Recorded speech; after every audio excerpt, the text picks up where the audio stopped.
Hey everybody, and welcome back to the Copywriting Secrets Masterclass. And in this secret, we're going to be talking about your new best friend named Fred. And Fred is your perfect customer avatar, but not in the way you've been taught before. I'm going to be teaching you some new stuff and teaching you a different way to look at your avatar. And this is really, really important when it comes to copywriting, because copywriting does not happen in a vacuum. When you are writing copy, you are writing copy to a specific group of people. And if you want to get even more specific about it, you are writing something that might get read by a million different people, but it's going to be read one person at a time. So it's extremely important that you know who you're writing to. And that's where this idea of an avatar comes from, because your avatar is the perfect representation of your ideal customer. So what we're going to cover in this particular secret, we're going to talk about how to define your target audience avatar in a way that you can actually use. Talk about why to define your target audience avatar, tools to quickly define your avatar, lots of cool insight, and of course, much, much more. Now, I'll tell you right up front, my intention here is to give you the 20% that's going to give you the 80% of results. Okay, so this is not going to be extra stuff. This is where you're going to be super efficient when it comes to your energy and your effort. Because what I've seen in the past with people talking about avatars, they either make it super, super complicated, or all they do is teach you to create a story about your avatar. And that's great. It's much better than not having one. But what you need is your avatar defined in such a way that you can actually use that definition to help you create amazing copy. So one thing I will tell everybody who's here with me live, or whether you're watching the replay or not, it's really important at this point that you should have, well, you guessed it, you should have a pen and paper so that you can take notes, because we're going to be going over a ton of stuff that's going to make a huge difference in your ability to get results with your copywriting. So why do we need to define our Fred? All right, well, we need to know the words they use. We need to know how they express their ideas. We need to know what's on their mind, what's going on inside this head, because what's going on inside this head in the mind of Fred is what's going to determine whether we sell something or not, whether we get an opt-in or not, whether we get a click or not. And so you need to know what's going on in their mind better than they know what's going on in their mind. And we need to know how to plug into literally the conversation that's going on inside their head, because they are talking back and forth to themselves about different things and different ideas that are on their mind.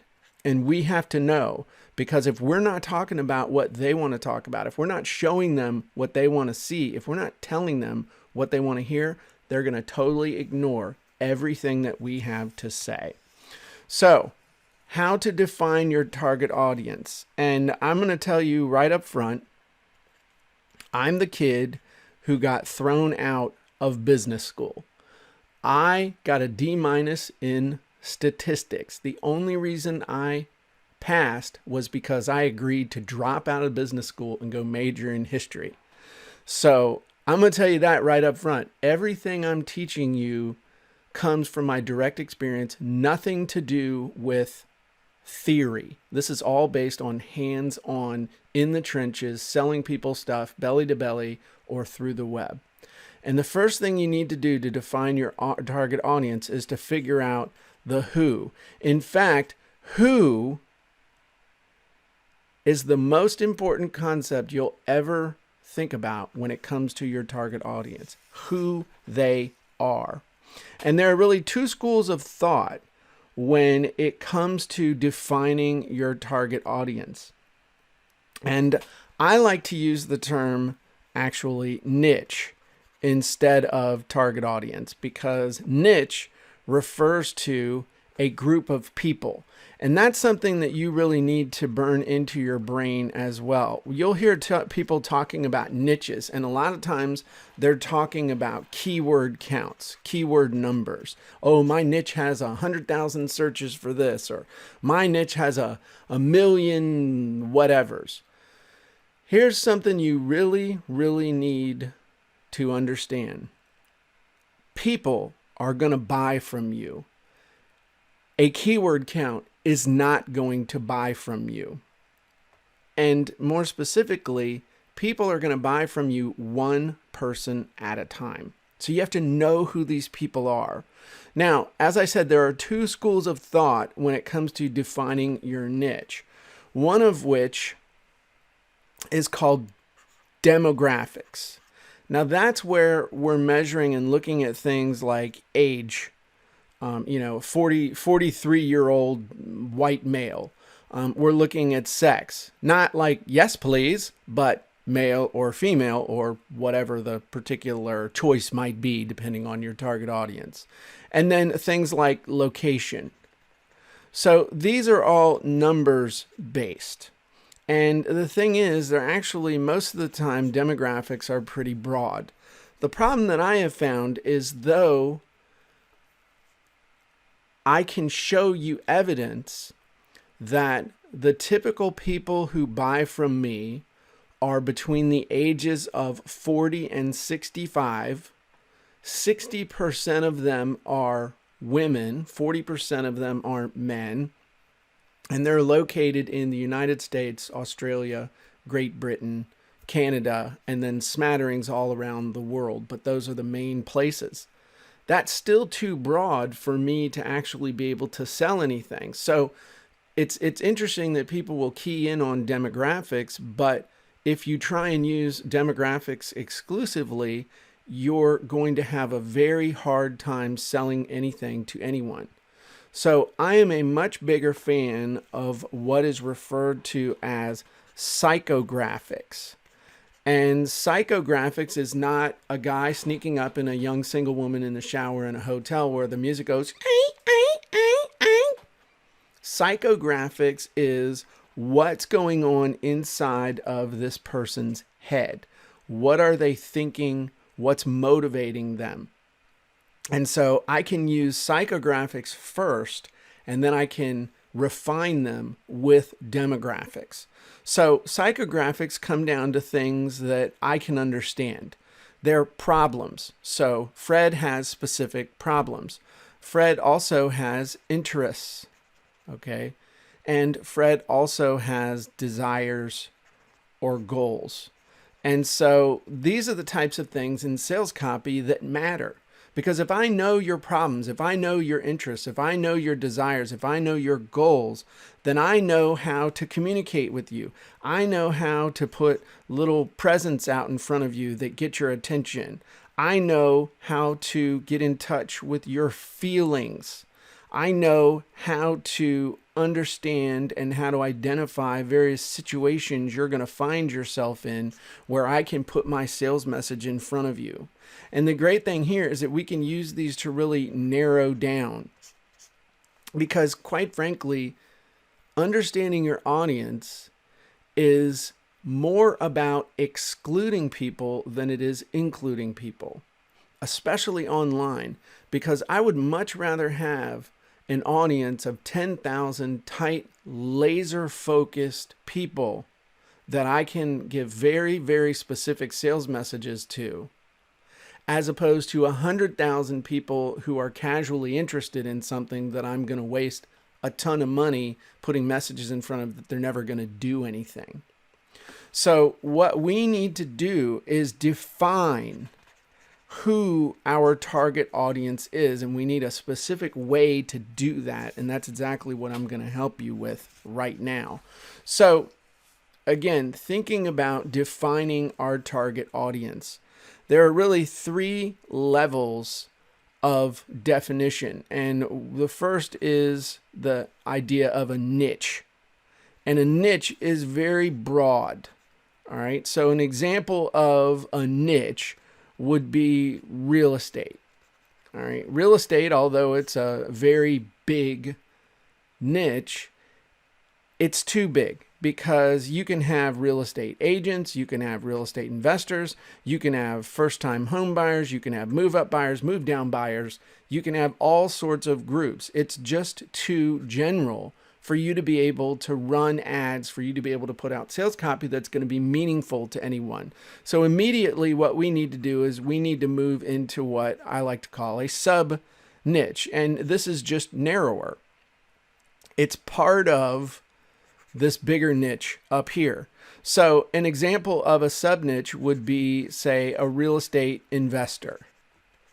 All right. And I happen to be in this niche of being a real estate investor. But there are also tons of different types of real estate investors. And I have been in several different niches. I've been a flipper. I've been a buy and hold. I've been a hard money lender. I've been several different roles inside of the sub niche of real estate investor. So what we need to do is drill down even more to find our Fred.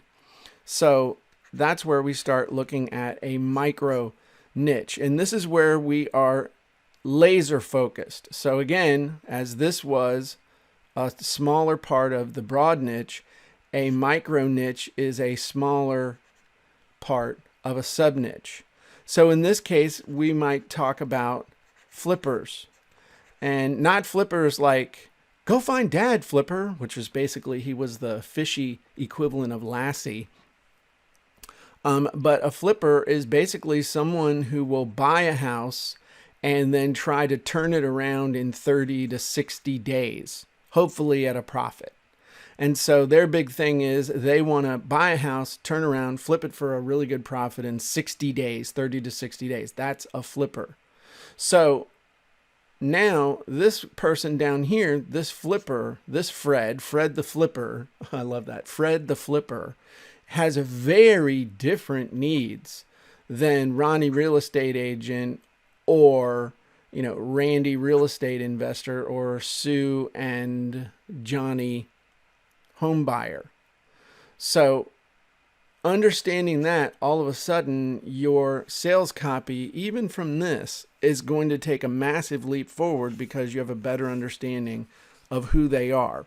So why do we want to take it narrow? Why do we want to think about the fact that narrowing the field makes things so much better for us? Well, number one, it's easier to target. And targeting things like your ads, just that alone, being able to target, thinking about Facebook, thinking about Google AdWords, thinking about buying media from other websites, thinking about buying ads on websites or in people's newsletters. You've got to know who you want to show your ads to.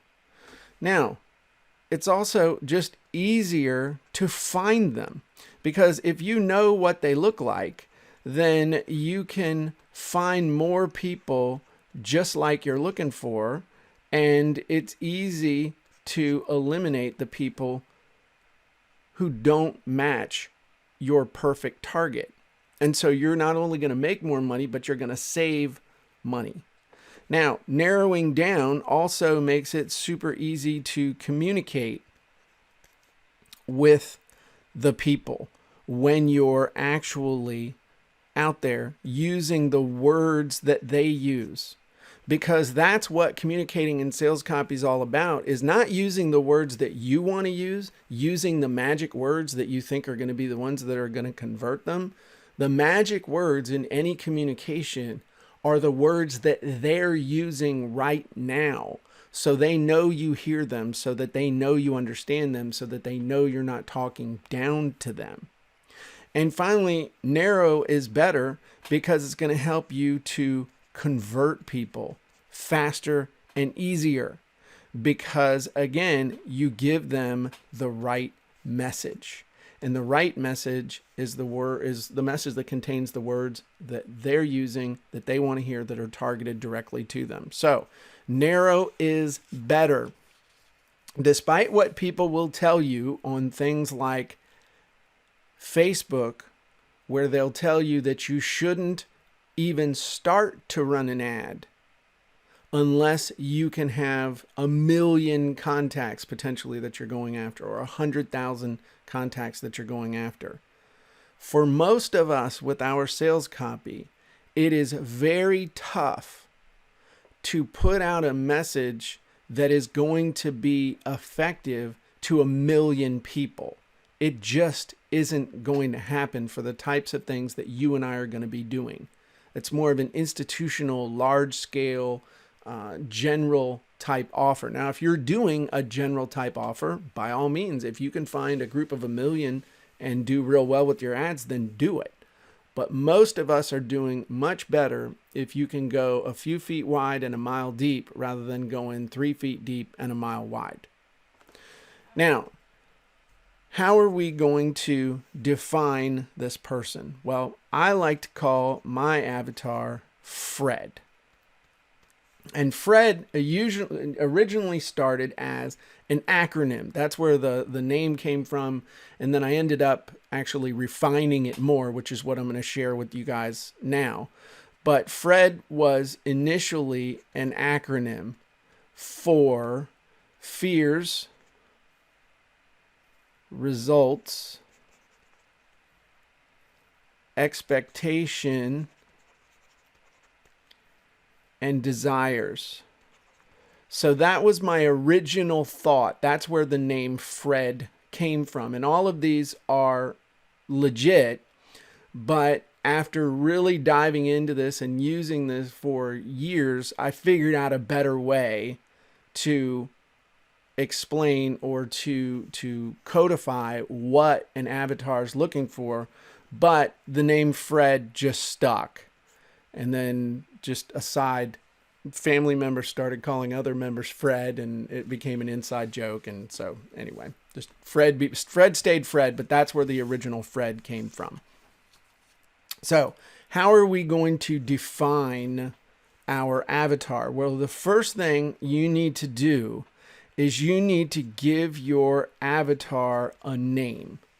Do not just have it so that you're like, well, my perfect avatar for this is blah, blah, blah, blah. No, it needs to have a name, because when you're sitting down and you're either writing copy from scratch or you're using a tool like Funnel Scripts, you need to have a specific person in mind. Remember, I said that you may sell to 1 million people, but they're each going to buy one at a time. So you need to write to a specific person instead of writing to a group. So your question is, give them a name, and who are they? All right. In this case of the example we're using here is flippers, or are flippers, and my guy's name is Fred. But are they green thumbs? If you're doing gardeners, are they couch potatoes? I have a friend that sells a lot of workout stuff, and he refers to them as couch potatoes, and they refer to themselves as couch potatoes. He helps them become reformed couch potatoes. Are they mommies? Are they sci-fi fanatics? What are they? Who are they? All right. What is their name? You need to give them a name. You can change it later, but you need to have a specific person. And one thing that you can also do is, and I have done this too, but I also use my mother as the example. You can go to the Google, and you can do a search for the name, and you can see what pictures come up under Google Images, and you can pick one And you can print it out. And when you're writing or preparing your sales copy, you can visualize talking to or writing to that specific person, and it will make a huge difference in your ability to create copy. Now I'm going to take half of a timeout here real quick. So timeout. Is anybody excited so far? Is this, I know I'm talking at you, but is anybody kind of getting some ideas or anything already? Just kind of like, whoa, I'm just curious. Apple says yes. Gabrielle says, I love Fred. Bill's excited. Okay, so this is helpful. All right, this is where the good stuff's coming in now. All right, cool. Everybody's digging this. So let's keep going. So time in now. Okay, so now that we know who, we need to talk about what they want. Now, I used to, when I was getting started, I used to think to myself, you know what? I need to sell people what they need. What do these people need? And what I figured out was nobody buys what they need. Everybody needs to lose weight, but they don't do anything about it. People buy what they want. Point blank, end of story. That's all that matters, is that people buy what they want. Now you're already in. I can tell you what you need. You need to sell people what they want. So you need to want to sell people what they want, not what they need. Now, some people get heartburn over this, and I'm not telling you not to include what people need in whatever you sell. That's not what I'm talking about. But from the standpoint of your copy, you only talk in terms of what they want. Do not tell them what they need, because just like telling a child that they need to go to bed, they're going to think to themselves, screw you, I want to stay up, snort pixie sticks, and watch the all-night Barney Tube marathon. That's what they want. So don't talk in terms of what people need. Talk in terms of what people want. Include what they need in whatever you sell them. Include what they need in whatever service you're offering to them. But when we do copy, we only talk. We only speak. We only show. We only include what they want.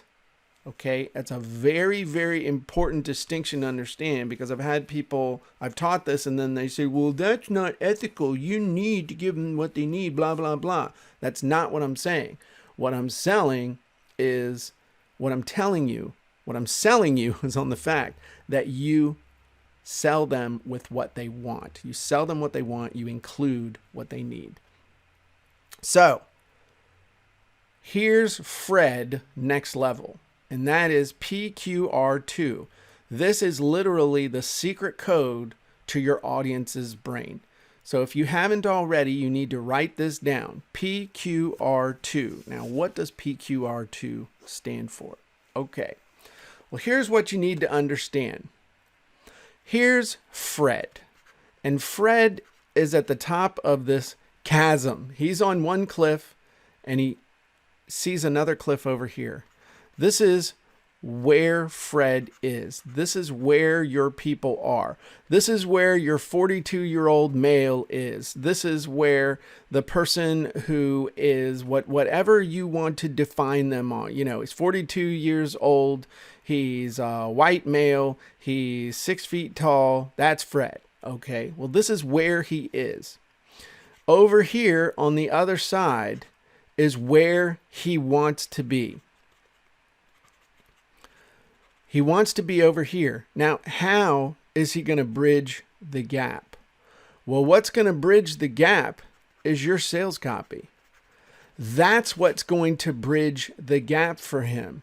So what's over here on the left-hand side? Well, over here, he's real aware of his problems.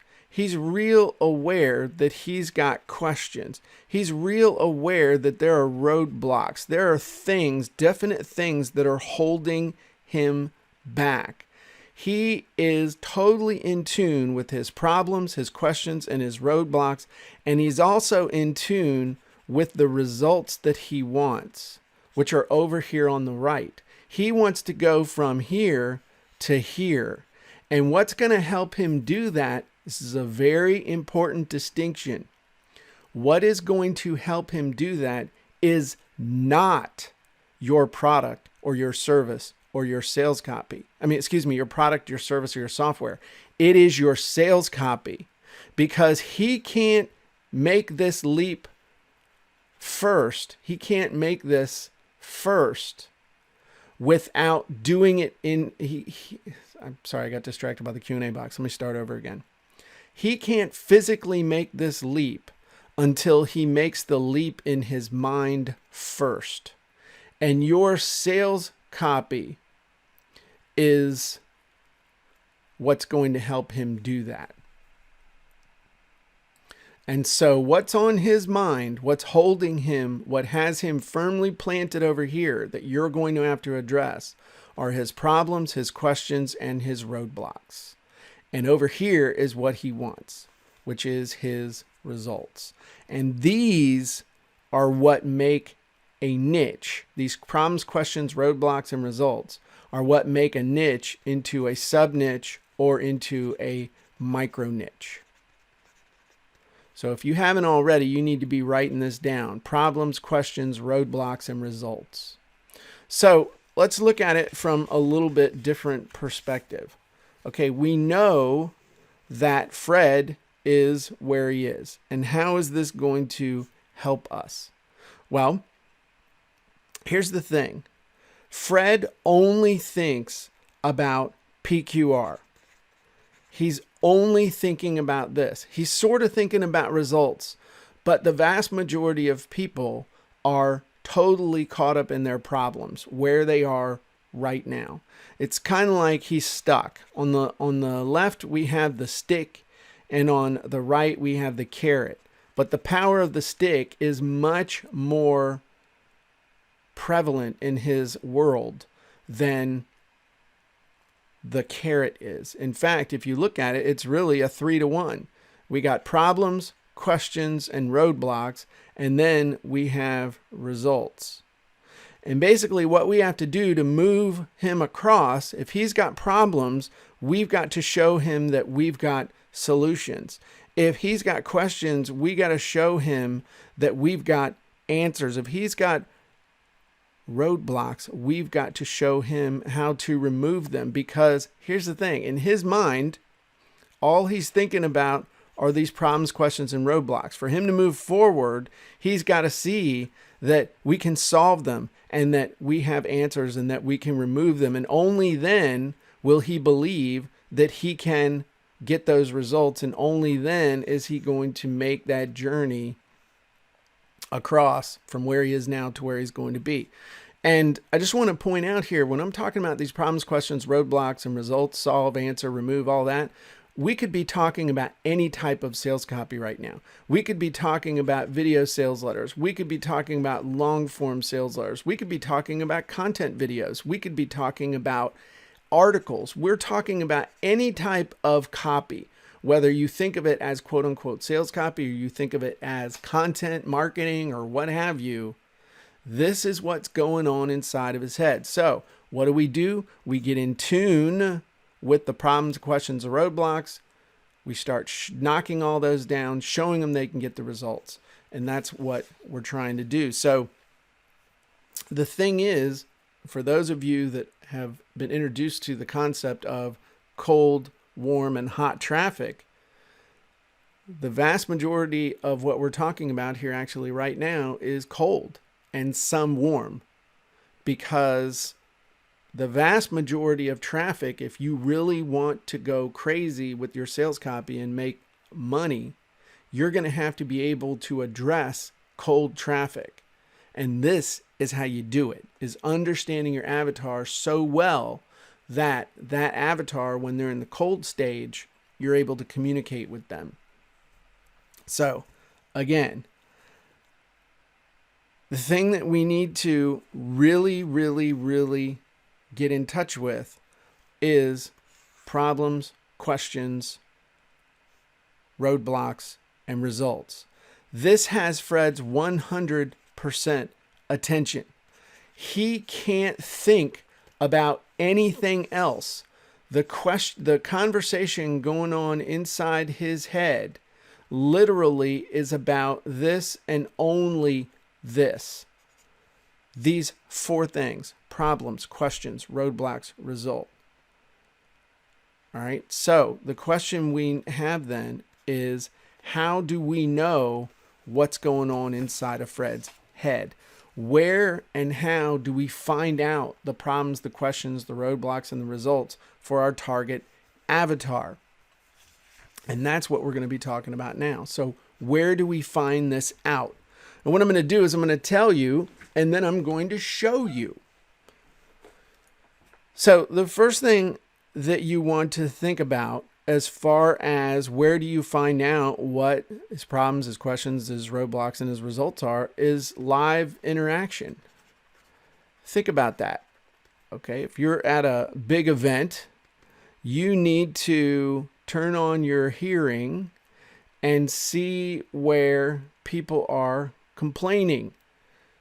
Where's the problem? Where are they having frustration?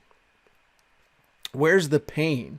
What questions are they asking? So if you were to go to a real estate flipper contest or conference, what are people talking about? Are they talking about regulations where the government is, quote unquote, holding them back? It might be talking about the Dodd-Frank Act. I've heard that talked about a lot, especially at conferences where you're learning about buying notes on real estate. Are they complaining about a lack of funding? Are they complaining about a lack of inventory? Are they complaining about how hard it is to find good service people? These are, by the way, these are all things that I've heard people complaining about at real estate conferences. So it's not hard for me to talk about this. Okay, here's another thing that you need to do. Most of us are members of our target audience. We either are or we have been. So another place to look at is yourself. What are your problems? What are your questions? What are your roadblocks? What are the results that you would like to get? That's a great place to get insight into what Fred is feeling, what's holding Fred back, what's got Fred up late at night in a cold sweat. Another place you can go look for this type of information is in forums. Now, I know everybody and their brother is on the social media bandwagon now, which is fine, but forums are still alive and well out there on the World Wide Web. So don't discount or don't ignore going out and finding forums that have very specific members of your target audience in them, and using those to mine for problems, questions, roadblocks, and results that they're after. Another great source is your help desk. Now, you might say to yourself, well, Jim, I don't have a help desk. Well, you probably should if you're selling anything to anyone. But your help desk is a great place to look for the problems and the questions and the roadblocks. I've gotten some $1 million product ideas actually out of the help desk. When people you can see trends, not just specific questions, but you can see trends where people are asking about things, and you go, you know what? I've had 5 people ask about this in the last 2 weeks. I probably ought to do something about this. So your help desk is a great place to look. Another place to look for all of this type of intelligence is in popular products. So very specific things that you can look at, whether it's ebooks or print books or physical products. Popular products can really help you to identify problems, questions, roadblocks, and results that people are looking for. Another great place to go look for this is on answer sites.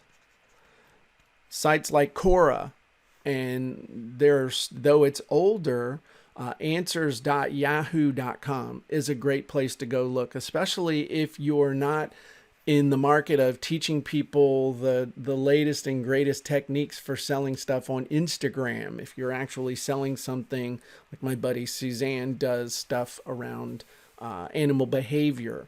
So animal behavior questions and problems have not changed in the last 2 years, 20 years.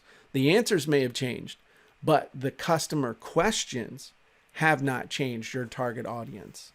So another thing that you can do are surveys.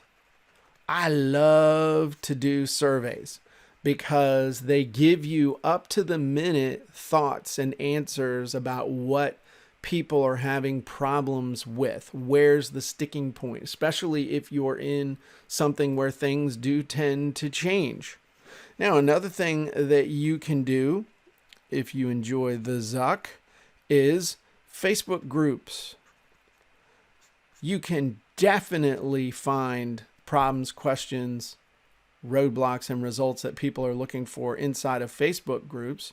And even on the little bird tweeter, you can find stuff looking for hashtags and looking for what's trending, all those kinds of things. So look at this. All of a sudden we went from wondering, well, gee, where are we going to find out Fred's PQR2 to all of a sudden we can do live interaction. We can look at ourselves. We can look at forums. We can look in the help desk. We can look at popular products. We can go to answer sites. We can use the Twitter. We can use the Facebook. We can do surveys. And there are even more ways to do it as well.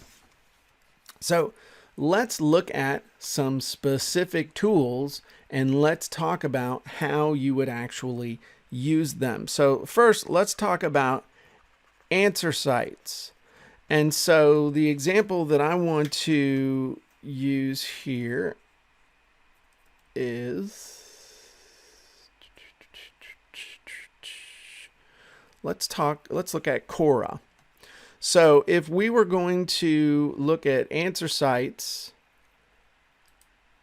this is one of the best. This is one of the most popular, but I do want to show you answers.yahoo, if I could spell, answers.yahoo.com, blah, blah, blah. Yes, I agree.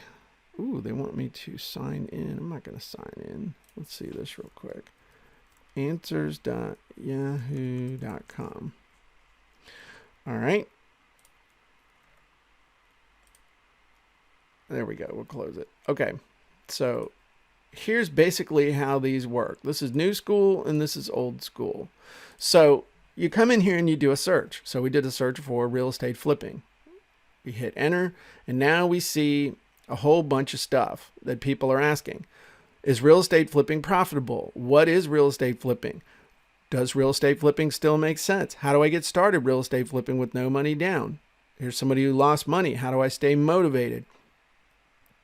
Are there people that do this internationally? How do I attract new partners? How do you start as an investment vehicle? Is it possible in another country? What's the ultimate guide? So where is the best place to learn about this? How do you locate investors? Look at this. Right here on this site, I am getting totally educated about the questions that people who are potentially in my target niche are asking.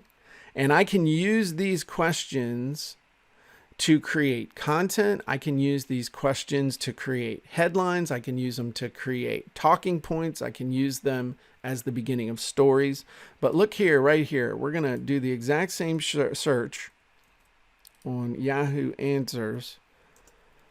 And look at this. Real estate flipping, real estate. How do you get into real estate flipping? Now look at this. This is a question from 2007. This is many years later, but they're still asking the exact same questions. Real estate flipping versus rent, easiest way of buying and selling real estate. So it's also helpful to see what people were asking years ago versus what they're asking now. And I would tell you probably 90% of the time they're asking the exact same thing. So these are two specific tools that you can use to do that. Now let's talk about surveys for a second. And here's something interesting about surveys.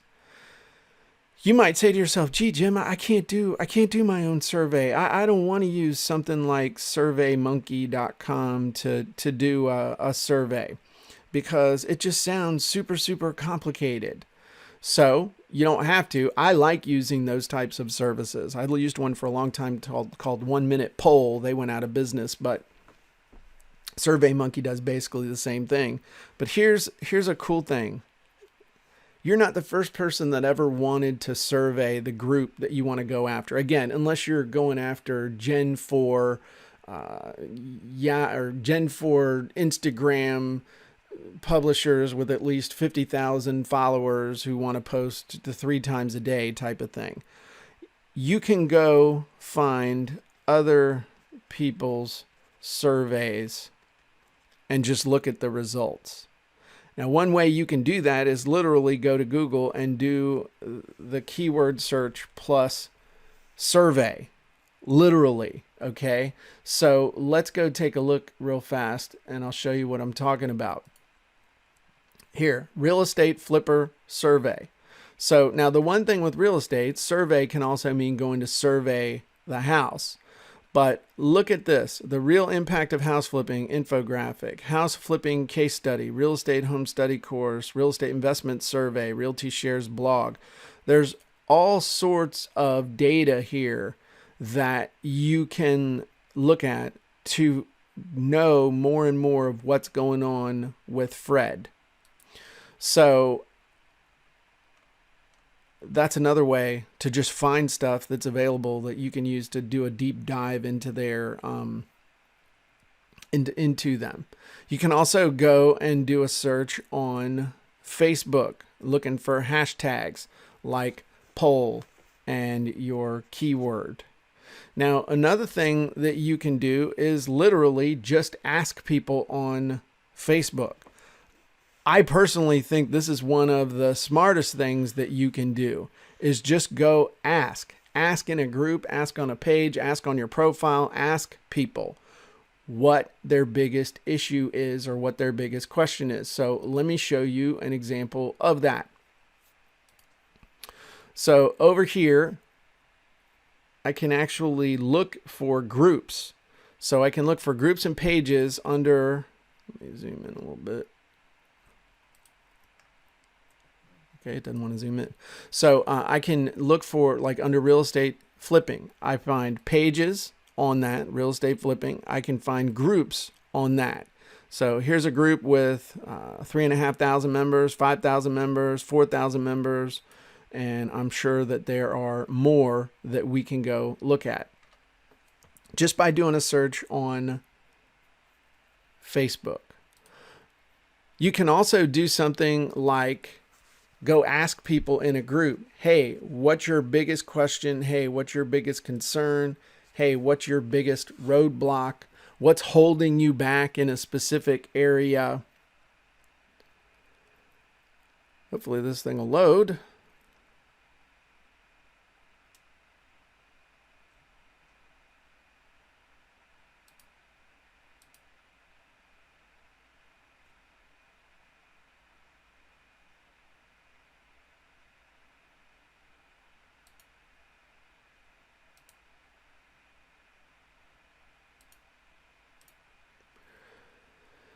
All right.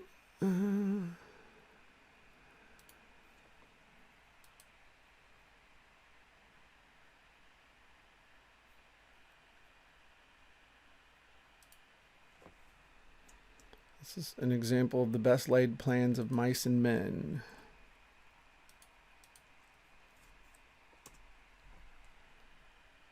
All right.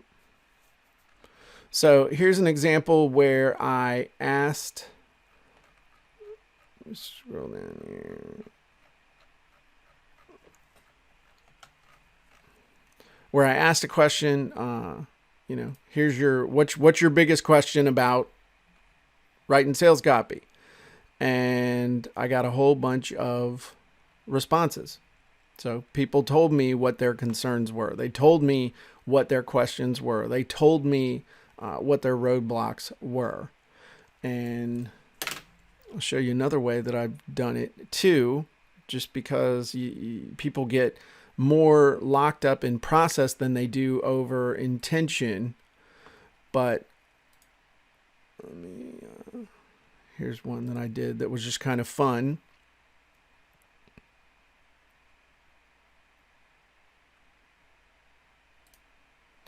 So I got people to answer questions this way. I used a little meme to get people to pay attention and ask questions. And one person even asked, where can I buy? So of course I answered him right there. I didn't make him wait for my course. So the bottom line is that Facebook and social media in general is a great way to do surveys. And Facebook even makes it easy for you to do multiple choice type surveys where people can choose and they can see. I don't think that those are as awesome as they could be. I would much rather have somebody tell me an answer to kind of a general question instead of trying to pigeonhole them, because everybody wants to answer the survey. If you only give them a certain number of choices, those are the only choices they have. But if I ask you a question like, what's your most burning question about this topic, I'm going to get answers that are actually going to help me to figure that out. And then another thing you can do is literally go to Google and do a search for your keyword plus the word FAQ, mistakes, questions, top 10, and you will get a ton of information that can help you. So for example, let's say we came over here and did a search for real estate flipper FAQ, which I've already done. So look at this. FAQ is house flipping ninja. Anybody that comes up number one for that search with that kind of domain, I'm at least going to click on there and see what they got going on and see what he's doing. So here's some, what is flipping houses? How do I flip houses? Can I really flip houses with little more money? How much can I make off of a house flip? Look at this. So he's got the top 10, 11 questions, 10 questions. That's interesting how he uses the 11th question to get people to contact him. But there you go. We just found 10 questions that are very important to our, potentially, to our niche audience. So again, those are quick and deadly ways to be able to do it. And you can also, again, using Facebook, just going and searching groups and pages and things like that. So another thing you can do, which is extremely helpful, is you can look at popular existing products. This is similar to funnel hacking from the standpoint of seeing how somebody's funnel is set up. However, this is really like audience hacking. It's getting into the mind of what people are doing. So what do you look at in an existing product? Well, if it's a book, you'd look at the table of contents. You'd look at the chapters and see what they were about. You'd look at the index so that you can see what the keywords are that they're talking about or that they're keying in and finding terms or maybe things you never thought of before. You can look at sales copy for offers on people's funnels and on their websites.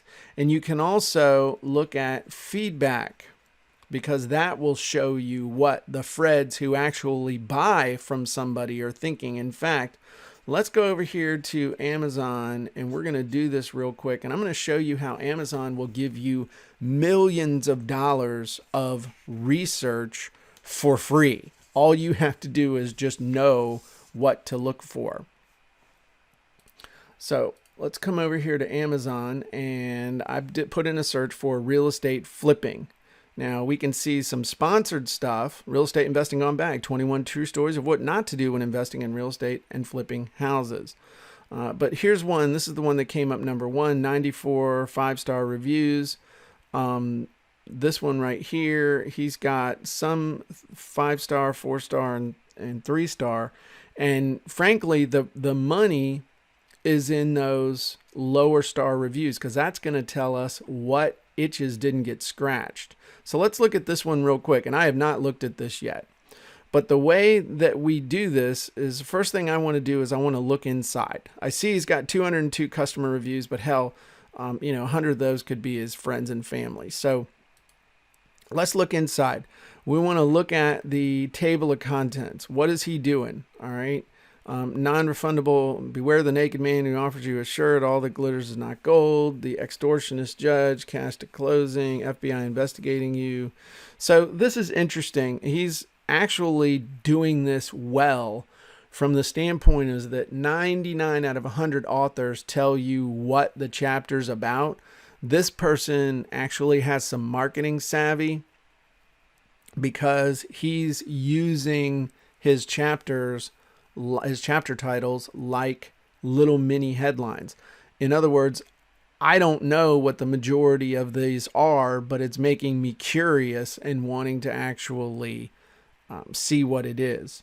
So we're looking at that. Then what we want to do, if we can, and he may not have an index, so we can't see his index. But what we can do is we can look at the sales copy on the page and look at what he's going after. 21 stores closed, cost of these deals gone bad, total millions of dollars. So he's basically going for a negative thing here. But let's look at the feedback because this is going to give us insight into what's going on. So the 5 stars are going to say this is awesome and solutions and blah, blah, blah, blah, blah. I want to look at the 1 stars and see what people are bitching about.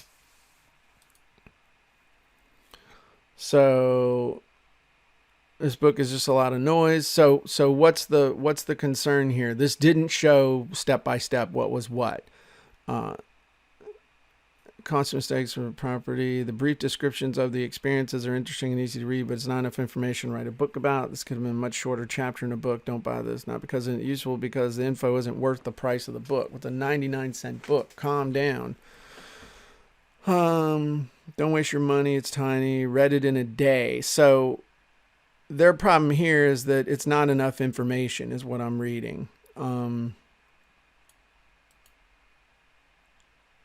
Interesting. So they're mainly complaining that the book is small. So let's look at the 2 stars. Fiction. So they're just saying there's not enough meat there. Oh, look at this. More of a plug for a seminar business than anything else. See, that's what I was looking for. So this is the front end for a book this is a front end for the back end. So he's feeding his funnel with this. And it's just too short. So anyway, looking at this is giving me some real insight into what these people, at least the people who looked at this, are looking for. They're looking for meat. They're looking for answers to their questions. They're looking for value. They're looking for step-by-step information. They're looking for content. So you may not be able to tell stuff from when you're looking at this. You may not be able to tell from the limited amount of information that you can get from looking inside. But anytime you see a ton of reviews, you can definitely get some insight when you're looking at the reviews themselves. So let's see if we can look inside this one and see if we see anything interesting on his table of contents. No formula, the overflowing inbox, conversation, make the offer, finding and managing and paying contractor. See, this is more letting me know the kind of stuff that people want to see. How to fund the deal, basically making the offer, getting the offer accepted, where to get the money, how to get the thing fixed, how to flip it and get your money back, and how to handle contracts. That's what people are looking for. And anyway, I can't see the index on this one either, but a lot of times you can see the index. So that's really what you do. And you're just looking at the reviews that people have. So they're all 5-star reviews, 4-star reviews. Great reviews as eager to read the inexperienced contractors around my real estate. I'm less than impressed with the author's attitude towards other real estate professionals. It seems that his methods involve wasting other people's time. So this person's probably a realtor. He makes it seem like every real estate agent, contractor, and buyer should be blessed to be working with him. Clearly not a humble guy. So they didn't like the guy himself. They thought there was ego going on here. But I would comb through these 5 stars and just see what people were digging and what they liked. Because this is going to give you a lot of insight into Fred himself or herself. So that's how you use Amazon. It's or any product really. So again, if we really want to sum this up, what all of this comes down to and what you need to focus on in your copy is that what people really want, when it really comes down to it, is you need to remember this. Fred's over here and he wants to be over here. But in the end, what he really wants is a change in the way he feels. He wants less of some emotion and he wants more of other emotion. And he's stuck in his head with this PQRR because Fred has a lot of fear going on here. He's feeling fear. He's feeling stress. He's feeling pain. He's feeling boredom. And that's where he is. And that's where most people are. And he wants to change the way he feels. And a lot of people, you can't change the way he feels by focusing in on money. And you see this especially in a lot of business products or business opportunity, things like that. Everybody just keys in on the money. Well, the money isn't it. What Fred wants is to change from fear to security. He wants to feel like things are going to be okay and that he's going to be safe. He wants to go from stress to peace. He wants to literally go from feeling all frazzled to, that feels good. He wants to go from pain to comfort. Now, sometimes comfort can be physical. Sometimes comfort can be mental. But he wants to go from being in pain to feeling comfort. And he wants to go from boredom to having fun. And I think fun, as far as a reason or a point to focus in on for your avatar, is one of the most vastly overlooked components of any sales copy. And it's easy to add. So see how you can add fun. That's one of the ways that we used to sell the gym boat. I had a cruise seminar that we did for 7 years, and it was always on a different topic. Sometimes it was on ebook marketing. Other times it was on building your newsletter. It was on a different topic each time that had different hot buttons that we would key in on. But one of the things that sold it was the fun of going on this cool big boat and having a good time with a whole bunch of like-minded people. And we always ended up on some tropical island sitting under a palm tree, just visiting and having a good time, drinking drinks that involved having an umbrella in them. And everybody was having a great time.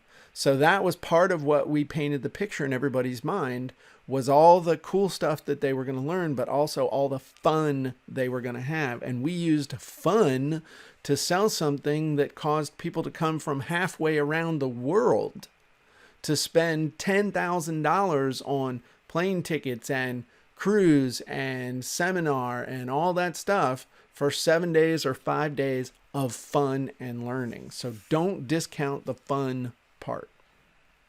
So how are we going to use PQR2 with your target audience? Well, I think you understand this, but I want to hammer it down there one more time. Fred is 100% tuned in to what's going on inside of Fred's head. That's it. He's tuned into his problems, his questions, his roadblocks, his results. And you need to think of it almost like Fred's got this radar dish on top of his head. And there's actually a technical term for this called your reticular activating system. It's basically you recognize stuff that you're looking for. And so that's all he's looking for. That's all he's tuned into. So all of your content, whether it's free or paid, is keyed in on that. Your ads, whether you're running them on Facebook or somebody else's website or Google AdWords or in your email, those are all revolving around his PQR. Your blog posts are all revolved around that. Your videos, wherever you're teaching in those videos, your topics are all based around that. Your headlines are all based around his problems, his questions, his roadblocks, his results. Your webinars are all based around that. You're literally teaching him how to overcome those, how to get past them. Facebook, any posts, any live videos, any memes, any everything, all based around those things. Your tweets, even just the little birdie going out there and shooting the message out to him. That's what they're about. Everything is based around that. So for example, with our flippers, let's say we're running ads. All right, pay less taxes as a flipper. A free report shows how. What are some of the other questions they have, or the ads? What are the results they're looking for? How to find amazing deals super fast. Flippers need to see this. All of these things you use in your ad. The questions, you can use them again in your sales copy, or maybe you'll make a blog post where they're worried about, can you still flip? So here's the number one way to find flipper deals in a down economy. Let's say you wanted to use the question of what's the number one way to find flipper deals in a down economy. Oh, by the way, just to let you guys know, you can use a question as a headline. In fact, I've viewed some of the most popular and some of the most successful headlines I've ever run have been headlines. Now, headlines can be for straight up sales copy, video sales letters. They can be for blog posts. They can be anywhere. Headlines are used for anything. You can use questions. And what better question to use than a question that's on the mind of your target audience? It's the fastest way to start a conversation with Fred is to ask the question and then answer the question that he's running inside of his own brain. Let's say you want to talk about a roadblock inside of an article. How to flip even if you have bad credit. Well, a lot of the people that are in that market, it's not like people with a 9-to-5 job, somebody with perfect credit, somebody who has their dream occupation or business already is the person who's going to say, hey, I want to go learn how to flip houses. No, it's the person who's dissatisfied, the person who's tried a bunch of stuff. Well, a lot of those people have bad credit. And so they're sitting there thinking, man, I can't do this flip thing if I've got bad credit. And all of a sudden you come out and tell Fred, hey, Fred, here's how to flip even if you have bad credit. And Fred goes, holy crap, let me read that. So let's say that you have in your result that they want is to find profitable flips. Well, whether it's in an ebook or whether it's in a course or whether it's in free content that you're giving away. Here are 5 stress-free ways to find profitable flips in today's market. Well, holy crap. That's exactly what I'm looking for. And that's what we're trying to have happen by understanding Fred.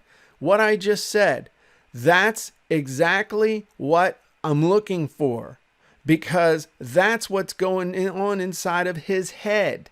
All he's doing is looking here, looking there, looking over here to find exactly what he's looking for. And how is he going to know if he's found exactly what he's looking for unless you're using the exact same words that he's using? So, you now have an assignment. You have an assignment to assemble Fred. You need to make Fred whole. And so we need to get into action with our buddy Fred. So your first step is going to be to define your Fred. And so what we need to do is we need to go from broad niche down to sub niche, and then we need to identify micro niches. And you can have more than one, all right? Because quite frankly, we can go after flippers, we can go after buy and hold, we can go after hard money lenders. There's a bunch of different people that I could go after. Flippers are just one. You need to think of it almost like a dartboard, okay? You got these circles on the dartboard, and when we throw the dart at it, a regular niche is like the outer rim, a sub niche is like the inner rim, but the micro niche is the bullseye. So you need to identify who is it that you're going after. Then here's what I want you to do. As you are doing this, you need to identify and list off Fred's top 2 problems. So, for example, in this case, all right, what are his top 2 problems? Well, I got to find deals and I got to close deals. Those are my 2 big problems. I got to find them and then I got to get them to closing. What are your Fred's top 2 questions? All right. In this case, number 1 top question is where am I going to find the money? And how can I close fast? Because that's part of the game with flipping is you got to close fast, because every day that goes by you don't close, you find a buyer and close, you're losing money and carrying costs and other stuff. What are his 2 big roadblocks? All right. In this case, it's probably no cash of his own. And then there's probably something along the lines of in his past, he probably has bad credit. He may even have a foreclosure. There may be a situation where he's had to go through a short sale. There's some sort of reversal that Fred has been through that he thinks is basically going to stop him cold. And then what are the top 2 results that Fred is looking for? And again, it's close fast. That's the biggest thing is to find a buyer and close fast. Anybody who's done one flip, or they're in the middle of their first flip, all of a sudden that becomes their number 1 result they're looking for is, I got to find a buyer and close fast. And then the second result that they're looking for that goes right after the second one is max profit. And if you can't do that first one very well, all of a sudden your result that you're looking for on max profit goes to make some money, then it goes down to break even, and then it goes to try not to lose much money, to holy shit, I hope we get to hold on to our own house. That's literally the continuum there. So now I want to talk to you about what you should do as a result of this assignment. Okay. Here's what most people do. They're not going to do this. They're going to do 0. They're not going to list this off, and they're just going to say, oh, that was great, Jim. Terrific. Middle achievers will do the 2, but the overachiever will do 5 to 10. And I will tell you that what you really want to do is list off 5 to 10 of each one of these, because the first 1 to 2 are going to be the easy ones. The 3 to 4 are going to be the ones that make you actually do some thinking. The 5th one is going to be the magic connection. That's going to be the one on average. And if you do 10 especially, that's when you're digging down in there and you're really doing your research and you're trying to connect with Fred's emotions, which, by the way, remember we said we're after how Fred feels. We're after how he feels now, and we're after how he wants to feel, and we want to help him move from where he is now to where he wants to go. And you do that not by doing the 2 easiest ones, but by doing 10 and really digging in. So let me show you some examples, okay? And one thing that helps you is to put yourself in their position, really feel what Fred feels. So I actually like to put myself in the position of Fred.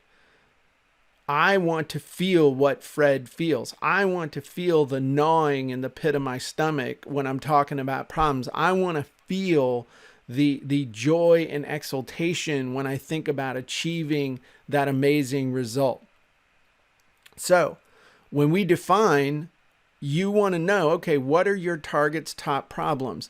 And then answer the questions. I really want to avoid blank. And by the way, this is the easiest way to figure this out too. You do that research and you're always asking the question, okay, what am I wanting? What do I really want to avoid here?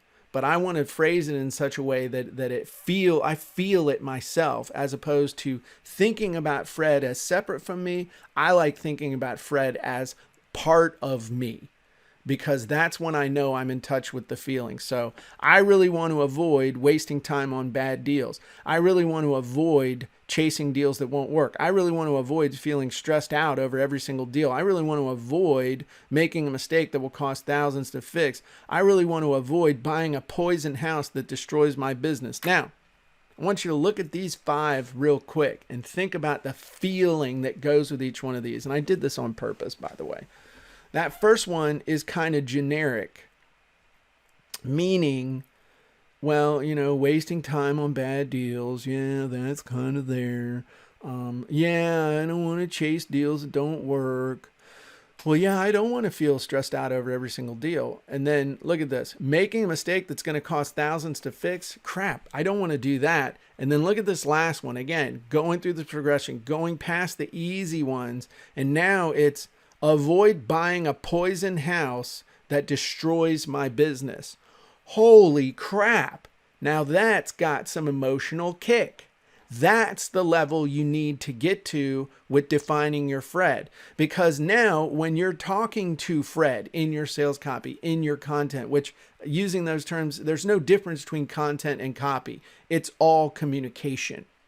You start talking to Fred about, hey, 10 ways to avoid buying a poison house before it destroys your business. 3 ways or 3 techniques, or how to dump a poison house before it sucks all your equity out. Ooh, man, I better pay attention to that. This person really understands me, says Fred. So let's keep going. Questions, okay? What is your target's top question? How do I blank? Okay. How do I find great deals fast? How do I find deals others miss? How do I feel confident that each deal is a good one? How do I find high profit deals? How do I make this process fun? Those are great questions that Fred's asking. Roadblocks. All right. What is your target's top roadblock? Again, filling in this statement. I can't do this because I have. Now think about this. All of a sudden, we've asked a question and we've started filling in the blank. You do that research and it's very easy for you to create what amounts to copy that is going to resonate with them. I can't do this because I've never found a great deal before. I can't do this because I have no clue how to find a great deal and only ever find the crumbs. I can't do this because I have no clue what actually makes a deal good or not. I can't do this because I've never made a profit before. I can't do this because I have no money of my own to invest. Now, how would you use this to write sales copy? Easy. And I'm bleeding over into some of the other secrets, but I want you to understand how this applies in other secrets. There's a magic phrase that you can use to transition to this, whether it's in a sales letter, a video sales letter, a piece of content, whatever. And it goes just like this.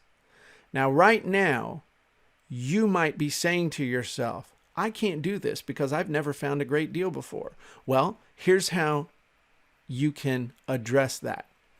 And now that you've found a good deal, you might be saying to yourself, well, I still can't do it because I have no money of my own to invest. Let me show you how you can get past that. So all of a sudden, those roadblocks or objections are being melted away, but you're keeping Fred engaged because you're using the words that he's using. In fact, in some cases, Fred's going to be thinking to himself, oh my gosh, this guy's reading my mind. He's been where I am. This is me. This is how I feel. This is what I'm thinking.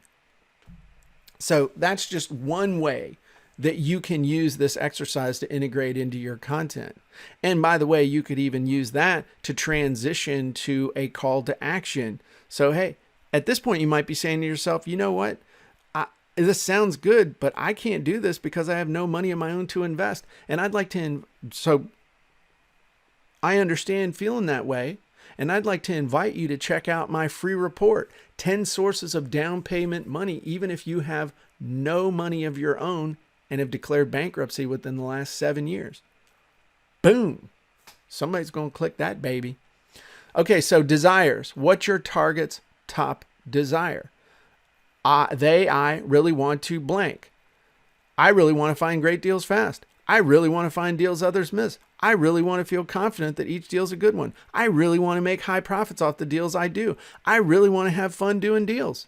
Let me tell you what. Let's look at this one. I really want to have fun doing deals. Nothing's more fun than making money doing something you enjoy. And that's one of the great things about flipping houses. It's fun, it's exciting, it's profitable, it's something you can do with the people you love. Imagine working every day with your family members to make your dreams of wealth and long-term security come true. Well, that's exactly what I've done in my business, and I want to talk to you about how you can do it in yours. Bam, bam, bam. So how are you going to use this insight about Fred? Well, you're just going to use it just like magic, just like I've been talking to you about. Let me show you some headlines you could base on Fred's PQR2. You don't have to be a pro real estate flipper to have fun doing deals, guaranteed. New, the secret to automatically finding great deals fast, guaranteed. Discover the new way to find great deals fast.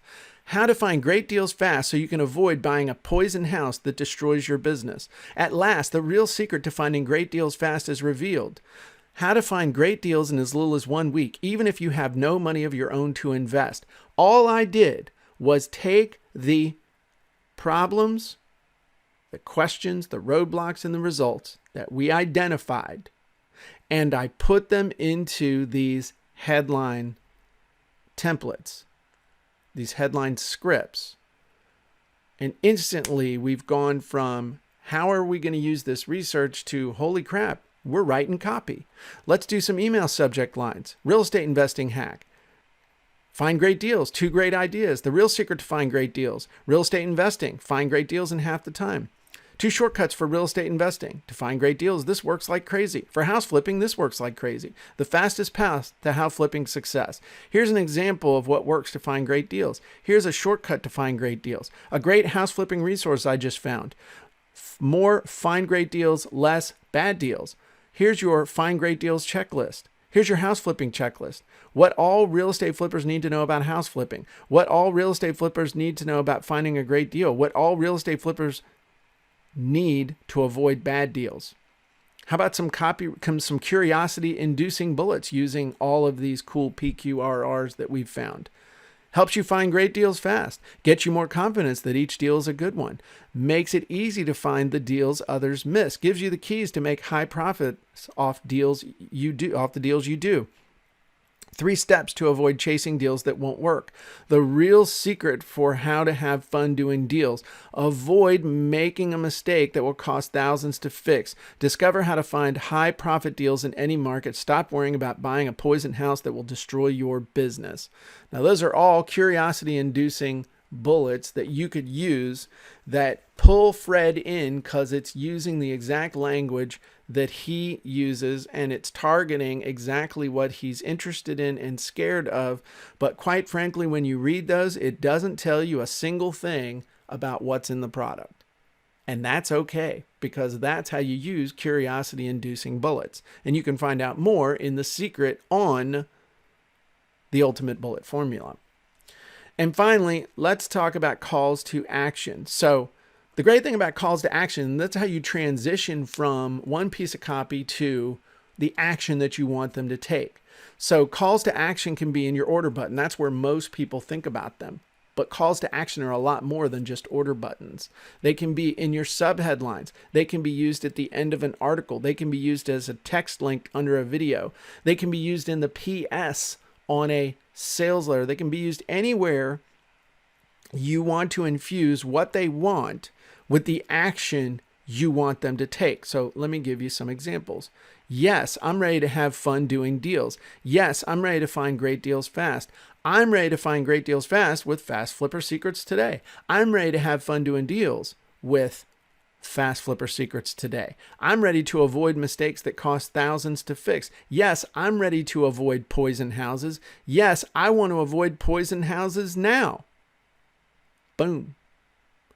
So knowing Fred gives you all the building blocks you need to create amazing sales copy without spending years trying to master it. That's why you need to figure out Fred. Figure out Fred's PQRR. And that gives you the keys to the kingdom when it comes to creating copy.